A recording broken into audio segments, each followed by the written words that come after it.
జగిత్యాల జిల్లాలో మున్సిపల్ ఎన్నికల ప్రచారం జోరుగా సాగుతోంది. 3 ప్రధాన పార్టీలు పోటాపోటీగా ప్రచారం చేస్తున్నాయి.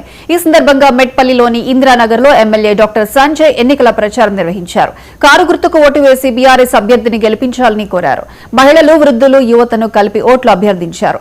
తెలంగాణ ప్రజల సంక్షేమానికి సీఎం కేసీఆర్ ఎన్నో పథకాలు అమలు చేసి రాష్ట్రాన్ని అగ్రగామిగా నిలిపారని ఎమ్మెల్యే గుర్తు చేశారు.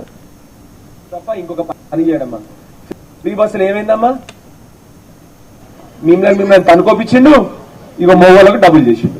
మొగోళ్ళు వస్తే డబుల్ రేటు ఆడికే వచ్చాయి. అంటే ఇది అతి తెలివి అంటారు దాన్ని. కేసీఆర్ గారు ఉన్నప్పుడు నీ బిడ్డ పెళ్లి కేసీఆర్ కళ్యాణ లక్ష్మి ఇస్తుండే. మళ్ళీ నీ బిడ్డ గర్భవతి అయితే సారే రుయ్యమని బండి తెప్పిస్తుండే, బిడ్డని తీసుకుపోతుండే, డెలివరీ చేపిస్తుండే, నేను ఇంట్లో దింపుతుండే.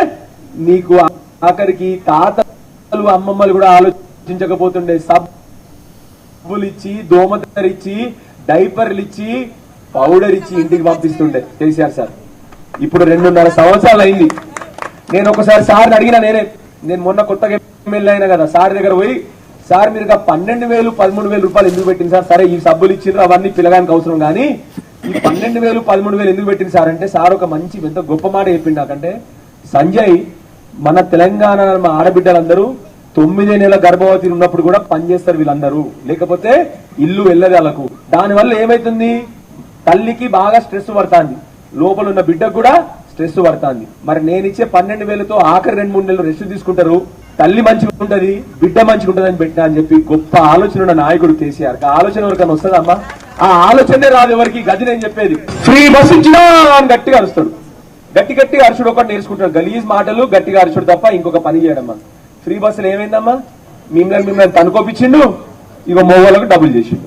మొగోళ్ళు వస్తే డబుల్ రేటు ఆడికే వచ్చాయి. అంటే ఇది అతి తెలివి అంటారు దాన్ని.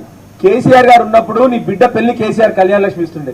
మళ్ళీ నీ బిడ్డ గర్భవతి అయితే సారే రుయ్యమని బండి తెప్పిస్తుండే, బిడ్డని తీసుకుపోతుండే, డెలివరీ చేపిస్తుండే, నేను ఇంట్లో దింపుతుండే. నీకు ఆఖరికి తాతలు అమ్మమ్మలు కూడా ఆలోచించకపోతుండే. సబ్బులు ఇచ్చి, దోమతరిచ్చి, డైపర్లు ఇచ్చి, పౌడర్ ఇచ్చి ఇంటికి పంపిస్తుండే కేసీఆర్ సార్. ఇప్పుడు